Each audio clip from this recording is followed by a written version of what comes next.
how did the Prophet ﷺ meet Khadijah? How did this come about?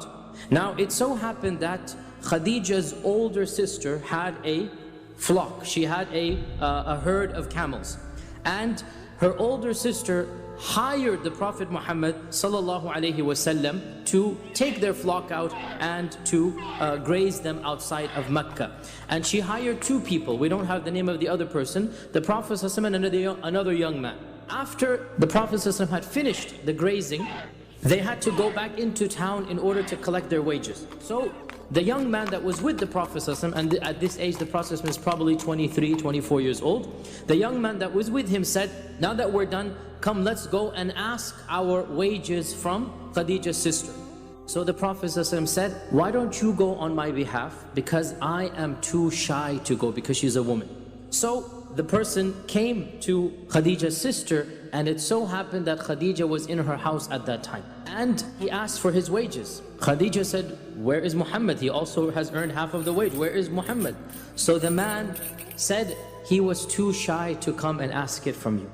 And so at this, Khadijah's older sister said that I have not seen any man who is more shy and more noble and more honorable and more chaste in his interactions, because she's interacting with him because she's a woman, so she knows he's lowering his gaze, he's acting in a very elegant manner. So she says, I have never seen any man more, and then she kept on praising the Prophet ﷺ. And the narrator of this report says, this was the first time Khadijah heard of his name in such a manner. And just like in any human being, that when a person is praised in such a manner, something entered her heart, because he's being praised in such a noble manner.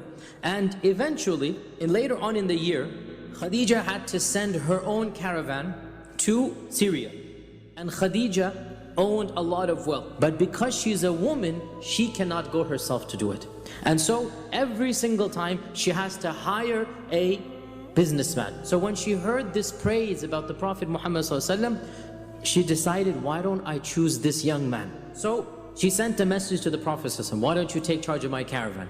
The Prophet ﷺ went to Abu Talib and said, oh my uncle, Khadijah has sent me such and such an offer, what do you think? And so Abu Talib basically said that, oh my nephew, Khadijah is well known to be the richest woman, and you know, this is definitely much better than the job that you're doing now. You're going to get, inshallah, a good sustenance. Allah has blessed you with this opportunity. Do not say no to her.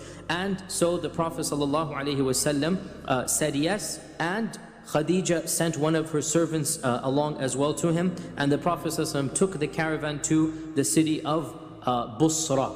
So Khadijah had sent her servant, the name is given is Maysara generally, and when Maysara came back, so the Prophet ﷺ went to Basra and then returned. When the Prophet ﷺ came back, Maysara told Khadijah of the care and concern that the Prophet ﷺ had shown, of his honesty, and the Prophet ﷺ made double or triple, yani the Arabic says ad'af, which means many times more, the Prophet that anybody else had made before him. This is now increasing the emotions that Khadijah has. There's nothing wrong at all with her now having a desire to marry the Prophet Muhammad ﷺ. And subhanAllah, what lady would not have desired to marry the Prophet Muhammad ﷺ? The details differ about how the proposal came about, but they all agree about one thing. Khadijah was the one who instigated it. In one version, Khadijah told a friend, or it says another servant of hers who was an elderly lady by the name of Nafisa, it is said that she expressed an interest in marrying the Prophet ﷺ. And so Nafisa said, leave this to me, I will arrange it. And so she visited the Prophet ﷺ, and she was an elderly lady, and she said that, oh Muhammad ﷺ, again he's not a prophet at this time, oh Muhammad ﷺ, why don't you get married? So the Prophet ﷺ smiled and said, and who would marry me? Because I am the orphan, poor person of the Quraysh. I'm an orphan and I'm poor. Who's going to marry me? And so Nafisa said, what if Khadijah wanted to marry you? What if Khadijah? So she's not saying Khadijah is sending me, but it's there, what if my master, what if my friend Khadijah wanted to marry you? And the Prophet ﷺ was quiet, and then he said, why would she want me? Notice he didn't say, I'm not interested in her. He's wondering, why would she want me? So the message is given that he is interested, because he didn't say, no, I'm not interested in her. Rather, he's thinking, why would she want somebody like me? Because he considered himself to be not somebody that was worthwhile, but subhanAllah, he is Rasulullah, and he was going to be Rasulullah. And so Nafisa went back and told Khadijah, and there the matter then went to stage 2. Ibn Ishaq says, by the way, that this marriage took place in the month of Safar. In the month of Safar, 3 months after he returned from Basra.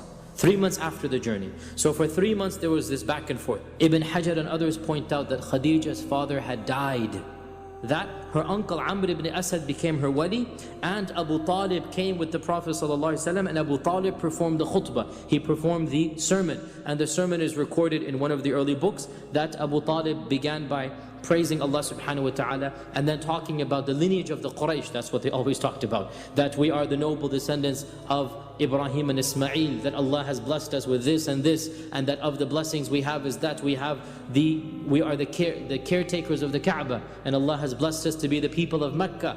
And my nephew, the Prophet Muhammad ﷺ, my nephew is the one who is no comparison with any other young man in all of Mecca, in his manners and his nobility and his lineage.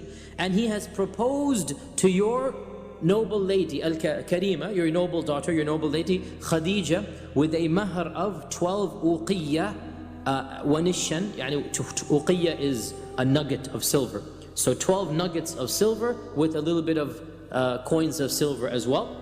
And so he gave the khutbah. At this, Amr, Khadijah's uncle, stood up and said, "This is a young man who cannot be refused. We accept the proposal." The blessings of Khadijah are simply too numerous to mention. She was the first to believe in the Prophet ﷺ. She comforted him as soon as the revelation began. She was the one who thought, let's take him to Waraqa ibn Nawfal. Let's take him to somebody who knows what's going on and ask what is happening.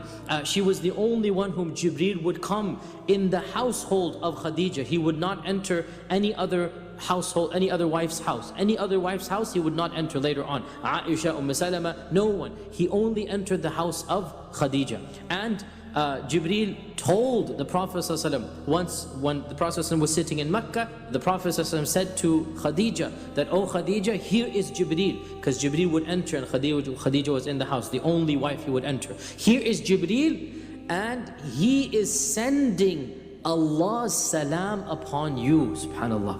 He is sending Allah's salam upon you, and He is giving you the glad tidings of a house in Jannah where there's not going to be any noise and any struggling. You will have peace in that household. And so Khadijah responded that, "Inna Allah huwa as-salam." Allah is as-salam. وَعَلَى جِبْرِيلَ السَّلَامِ, and may salam be upon Jibreel. وَعَلَيْكَ يَا رَسُولَ اللَّهِ السَّلَامِ, and may salam be upon you, Ya Rasulullah. This was Khadijah's response. We had already said that Khadijah had been married twice before. From her first marriage, she had a son named Hala. Hala accepted Islam eventually and lived a noble life with the Prophet Muhammad sallallahu alaihi wasallam. The Prophet ﷺ and Khadijah had at least 6 children. I already said this, that all of the children of the Prophet ﷺ were through Khadijah. The first child of the Prophet ﷺ, you should all know his name, it is Al-Qasim. It is said that Al-Qasim had reached the age where the boys could ride on the camel, 6, 7, 8 years old, and then he passed away. And then the Prophet ﷺ had Zainab, Ruqayya, Kulthum, and Fatima, the youngest daughter, 4 daughters. And then he had his final son with Khadijah, and that is Abdullah. And Abdullah died in infancy without even in Islam. He was born after the Wahi and he died in Islam. Of course, the 4 daughters, all of them lived to maturity, all of them married, and the 3 of them died in his own lifetime. So he ﷺ buried his own daughters with his hands. The 3 daughters he buried with his own hands. Only Fatima outlived him. And then of course he has Ibrahim. Now Ibrahim, by the way, was not born of his wife, it was born of his maidservant, his Amma.